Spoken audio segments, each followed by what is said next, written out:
PFC पर अगर समग्र डेटा से उसका अध्ययन किया जाए या पता लगाया जाए तो उसे पता चलता है कि 5 गुना बड़ी है चाइना की अर्थव्यवस्था भारत के मुकाबले।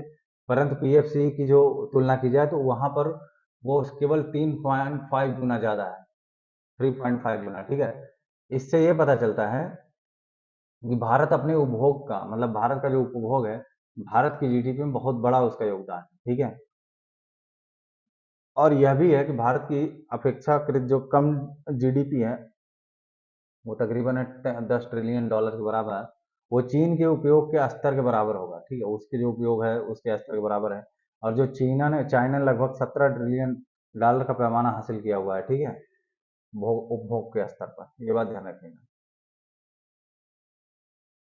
अब आगे आप समझिएगा, चीन की जो खपत है उसकी जो मतलब निराशाजनक इसलिए इसको बोल रहे हैं क्योंकि चीन की खपत जो है भारत के मुकाबले, वो एक प्रकार से देखा जाए अगर अनुपात में अंदाजा लगाकर, तो वो कम है। लेकिन उसके बाद भी चीन की जो पीएफसीई है उसने पिछले 4 वर्षों में उल्लेखनीय वृद्धि दर्ज की है। ठीक है, 2021 में भारी वृद्धि दर्ज करने से पहले 2020 में इसका पीएफसीई जो है वो स्थिर हो गया था, स्टेबल हो गया था। ठीक है, अगर उसी के दूसरी तरफ भारत का आंकड़ा देखा जाए तो भारत में 2018 में तकरीबन $1.64 ट्रिलियन से लगातार वो बढ़कर कितना हो गया, $2.10 ट्रिलियन, मतलब ये बढ़ा है। और 2022 में क्या हुआ, चीन में गिरावट दर्ज की गई। ठीक है, चीन में गिरावट दर्ज की गई और इसकी जो संख्या कुल मिलाकर कितना हो गया, 6.8 ट्रिलियन की तुलना में 6.6 ट्रिलियन हो गई। ये मामला है, मतलब 0.2 ट्रिलियन जो है कम हो गया।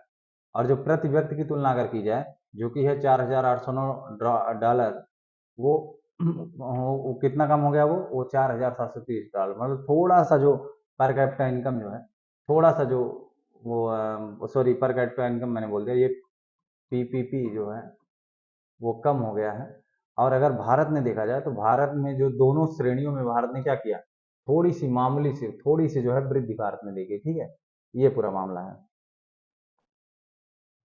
अब अगर इधर देखा जाए उपभोग के स्तर की अगर बात देखी जाए, तो अगर भारत के उपभोग व्यय की विशेषता के बारे में समझा जाए तो आप पाएंगे कि भारत भोजन पर, कपड़ों पर, जूतों पर और परिवहन पर बहुत अधिक खर्च करता है। ठीक है, मतलब कि भोजन, रोटी कपड़ा और मकान, ट्रांसपोर्टेशन, इस पर जो है भारत बहुत खर्च करता है।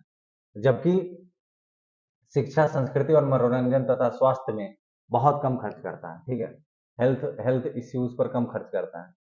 ठीक है, और यह अगर आप देखा जाए तो ये अविकसित और विकासशील मार्केट की एक बहुत बड़ी विशेषता होती है। मतलब जो डेवलपमेंट या डेवलपिंग इकोनॉमीज होती हैं, उनकी सबसे बड़ी विशेषता है कि वो रोटी कपड़ा और मकान पर ज्यादा खर्च करते हैं बजाय शिक्षा, संस्कृति और मनोरंजन के। अरे सीधी बात है, जब आपका पेट भरा होगा, तन पे कपड़ा होगा, ठीक है, तब आप जाकर के कल्चर की बात करेंगे। ठीक है, तब आप कल्चर की बात करेंगे, तब आप एजुकेशन की बात करेंगे, तब आप जो है इंटरटेनमेंट की बात करेंगे। ठीक है, जैसे कहा गया ना कि भूखे पेट न होए गोपाला, ये धर्म की बात भी तभी होती है जब आपके पेट में भोजन हो, आपके पेट में भोजन हो और तन पे आपके कपड़ा हो।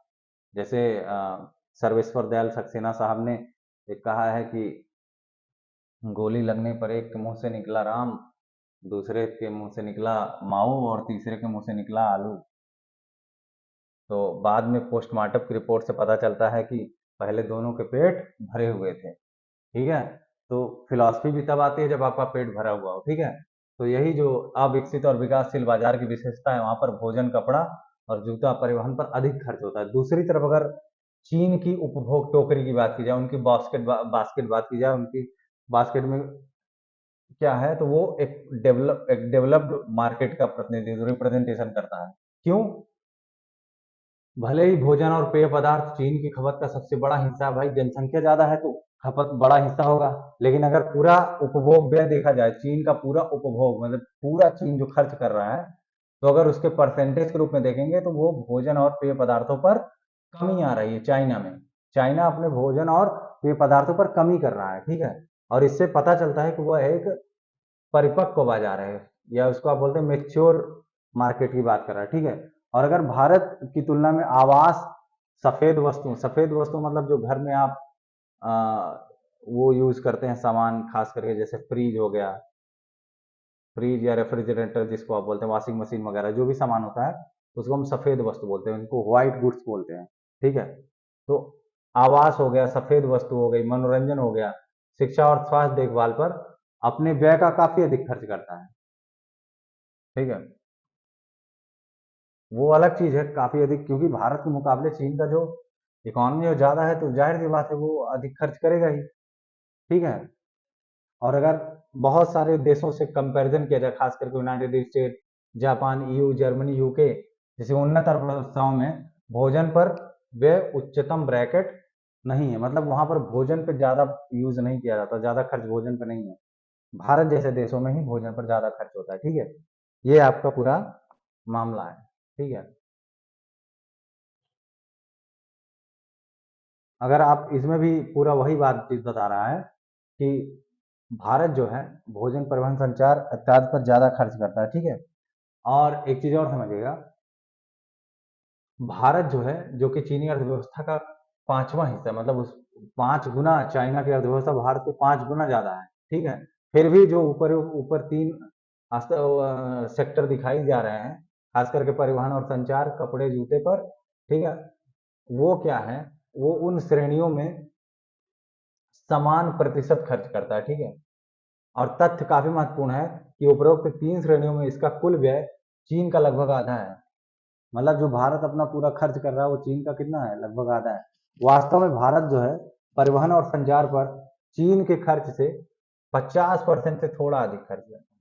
ठीक है, और ये 2022 का डेटा उपलब्ध नहीं है। ठीक है, तो मामला ये समझिएगा, भारत में आशा को, या भारत में जो एक्सपेक्टेशन है, जो आशा है, आशावाद को बढ़ाने का तथ्य ये है कि भारत में इन व्यक्तिगत श्रेणियों में से प्रत्येक द्वारा दर्ज की गई वास्तविक विकास दर अक्सर चीन में देखी गई नाममात्र विकास दर से भी बेहतर प्रदर्शन करती है। क्या भारत का उपभोक्ता वर्ग बढ़े हुए खर्च के साथ चीन प्लस एक कथा के बीच अपने प्रतिस्पर्धी के मुकाबले एक पसंदीदा गंतव्य के रूप में विदेशी व्यवसायों के प्रति अपनी अपील बढ़ाता है या नहीं, यही देखना है। मतलब कहने का, इस आर्टिकल का कहने का मतलब है कि क्या भारत, जिस हिसाब से भारत में ये जो है खर्च बढ़ रहा है, या उपभोक्ता का जो खर्च बढ़ रहा है, इससे विदेशी कंपनी, विदेशी लोग क्या भारत की तरफ आकर्षित होते हैं एज अ मार्केट के रूप में कि नहीं, ये देखने वाली चीज है। ठीक है, ये जो आप फोटो देख रहे हैं, इसमें चाइना के बारे में, चाइना का मैप दिखाया गया है। चाइना की कैपिटल क्या है, बीजिंग है। ये कहाँ, किस कॉन्टिनेंट से बिलोंग करता है, एशिया से है। इसकी जो एरिया है वो कितनी है, 9,95,96,960 स्क्वायर किलोमीटर। हाईएस्ट पॉइंट कौन सा है, माउंट एवरेस्ट, 8848 मीटर। और पॉपुलेशन है लगभग 138 करोड़। ठीक है, जुलाई 2018 का मामला है। और यहाँ की जो ऑफिशियल लैंग्वेज है वो मंदारिन है। ठीक है, मंदारिन है। और यू, वो, ये और सारी लैंग्वेज हैं। करेंसी यहाँ की क्या है, यहाँ की करेंसी है, करेंसी युआन है। ठीक है, ये तो चाइना के बारे में जानकारी हो गई। ठीक है, आज के लिए बस इतना ही। बहुत बहुत शुक्रिया हम लोगों से जुड़ने के लिए। Thanks for watching. कृपया इस वीडियो को लाइक करें, शेयर करें एंड सब्सक्राइब करें। ठीक है, और अन्य लोगों तक इस वीडियो को पहुंचाएं, जिससे आपको अधिक से अधिक हमसे जुड़ने का फायदा हो सके। हम लोग रोज डेली करंट अफेयर लेकर आते हैं, जिससे कि आप यूपीएससी और यूपीपीएससी के प्रिपरेशन में आपको बहुत मदद मिल सके, और बहुत मदद की जरूरत भी है। क्योंकि अगर आप करंट अफेयर पर ध्यान नहीं देंगे तो एग्जाम हॉल में जाएंगे, वहां से बाहर निकलेंगे तो मुंह लटका के आएंगे। ठीक है, ये एक बड़ी समस्या है अगर करंट अफेयर पर ध्यान न दिया जाए तो। ठीक है,